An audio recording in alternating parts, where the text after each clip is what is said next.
Stevie, big double header in front of us this weekend, but Pats, I'm sure, is your main priority on Friday night. Yeah, definitely. That's the way we approach every sort of treble header, double header. Obviously, you only worry about, you're not going to talk about the team you have on Monday when you have a game coming on Friday. So St. Pat's has been our full focus. Then obviously post game, our full focus then will turn to Shelburne on the Monday night. But really looking forward to the game on Friday. Trained well so far this week, and as I said, quite excited about the direction we're going in. You mentioned on Friday night lots of positives to take out of the Bulls game. A couple of days on the training ground now, which I know you're eager to do because we had 3 lads come in the middle of last week. Look, I can understand, say, if I'm saying lots of positives. We lost the game 2-1. Did we have as many chances or efforts on target as we'd have liked? No, but I saw enough in the core of the game and the passages and the possession we had. Obviously, we know we need to have more output. We've spoken about that. We need to have a purpose to why we're keeping the ball. But I just saw enough, and I know the individuals on the training ground. I see enough day to day to know that we're heading in the right direction. I'd be quite excited by quite a few of our individuals. The bottom line is it's not easy in regards. We got 3 additions after the first game of the season through no fault of anybody. That's just the way it's been. And we've had quite a number of new additions, obviously, in the off season. Off season wasn't ideal in respect of we couldn't play many friendlies because we didn't have enough fit bodies to back up people 2 games in a week or that. So we had to go game by game, week by week. When we did play the friendlies, we couldn't really work on anything that we want to work on with the season, with few of the season coming up, because we didn't have the requisite bodies. Ryan O'Kane was our only fit winger for the whole of pre-season. Obviously Dickie's just coming back. We've added Rayan, John Martin played offside. John Martin missed pre-season. So we've had low numbers pre-season. We couldn't use pre-season the games for what they were. We had to use them just for the boys that were fit, as fitness exercise, getting them as match fit as possible. And there's just been a little bit of a follow-on, but I'd be very confident, in the weeks to come, and that when everybody's back up and running training, the new additions have had a bit of time to settle in, get a feel for the opposition, the league, the individuals in the league, that we'll have a very good core and a good team, and I can see us progressing really well as that goes on. Is it similar? I know supporters say, well, it's the second year, but it is similar to last year. We've 5 new players and then 3 on loan. So it's a natural. It is going to take a bit of time for everybody. That's where we're at. That's where we're at. It's going to take time. Most of our signings last year were on loan, so by logic, loan signings aren't going to be permanent. So when the season ends, you're going to have to be in the market again. That's just the bottom line. What we did do this season, we've signed 5 players on permanent deals.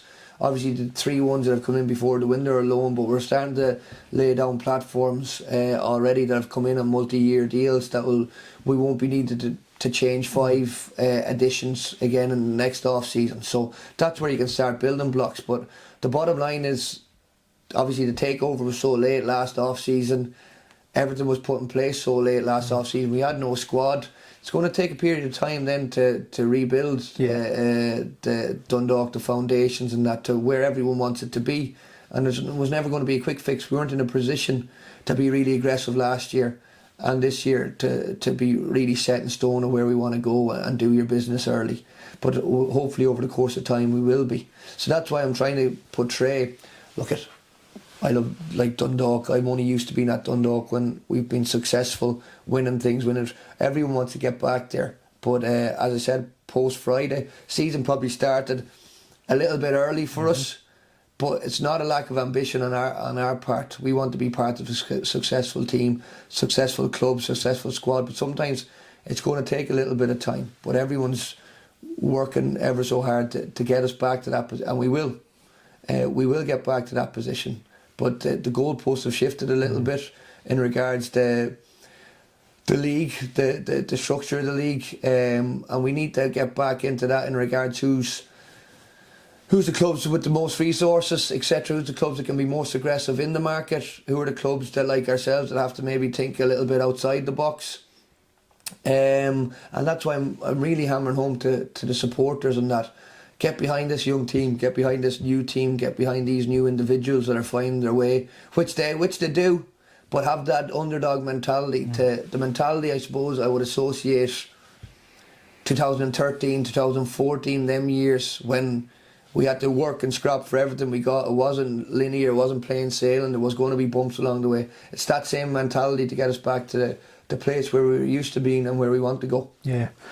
You said after the game on Friday night, and I think anybody looked at the team sheet, a lot more options and a lot more healthy than, with all due respect, the week before against UCD, where a lot of academy lads were on it. It's even a bit of a job picking 11 from the boys that's available now. Yeah, definitely. That's what you want. Creates its own issues in regards. Yeah. Sometimes it's easier keeping a happy camp when you have limited options, but that's what I want. I want to have options. We had 5 of the academy boys in today who done really well in training, really well. So that's good. We want that type of club. We want obviously a first team littered with quality, but also outstanding young players coming through the youth academy that, you know, putting their hand up, go competing against our first team players, saying I'm every bit as good, if not better, give me the chance. And we'll be the first to give the chance too, which we have at all the clubs we've been. There's always been young players that have come through in our 3 years as coaching staff. We love working with young players that want to progress, want to get the best out of themselves. So no, I'm looking forward to that too. That gave me good sort of hope in regards how well the youngsters done this morning. So trying to marry that together to be successful on both fronts in regards to your recruitment that you come in and also having talent coming through your youth academy. Yeah, there wasn't much between ourselves and Pats in the games last year. Are you expecting something similar between the clubs this year? Yeah, I think there's going to be a lot of games like this this season where it's going to be very competitive.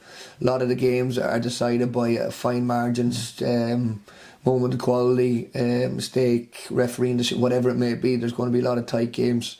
What we're trying to do is every week train well, prepare well on the opposition and try and bed, as I said, the new players in as quickly as possible with amongst the players that were here last year. So there is that at play, but it's a task we enjoy. We're looking forward to it, trying to blend the players together as quick as possible, and I think they're really enjoying it. They've been really impressed by the level, because a lot of them wouldn't have had Irish football wouldn't have been on their radar this time last year, and now they're obviously all of a sudden playing with Dundalk in the League of Ireland. So that's exciting too for them, exciting for us to see what the ceiling is with a lot of them. Yeah. As a player, did you like the double headers, the Friday Monday? Yeah, it was probably the third one that I'd struggled with. I'd probably always pull up lame with the third game on the Friday. But players, you know, you want to play games. You want that's why the highlight of the week is playing matches, and if you can double that up twice in a week, it's great. I think players would take games over training any day of the week. It's probably when it becomes really tight. Lots and lots of games where you could do with a breather. But at this stage of the season, we're looking forward to the double header. Yeah. I just asked you, the Leinster Senior Cup, our appeal was obviously successful, and we're waiting on a date for the fixture. Is that might come at a good time now in terms of giving players game time and well, first off, it was a non-issue really. I don't know how we were sort of booted out of it, so I was never in doubt that we were going to be reinstated. So whenever the date hasn't been set yet, but as you said, it will come at a good time for players who are wanting games, players coming back from injuries and that. So, you know, that'll be really beneficial for us over the next couple of weeks as well. Yeah. And as you said last week, 2 home games, you've issued the call there, get up and get behind. Yeah, there's a brilliant crowd against UCD, and we don't be going away thinking, oh, UCD, why was it a bit flat in regards to the atmosphere, that when we don't play well ourselves, we know we didn't play well against UCD. So it's obviously both, you know, crowd feed off what they see on the pitch and vice versa. It could be a tackle, it could be a really good bit of play and a really good reaction to it. Gets players engaged, gives them massive confidence. So looking for the place to be rocking, which it will. Oriel does be good high tempo games. It does be rocking. I've been out in the middle, there's no better place to play. So looking forward to it. And as I said, underdog mentality, because whether we like it or not, that's where we're at this minute in time.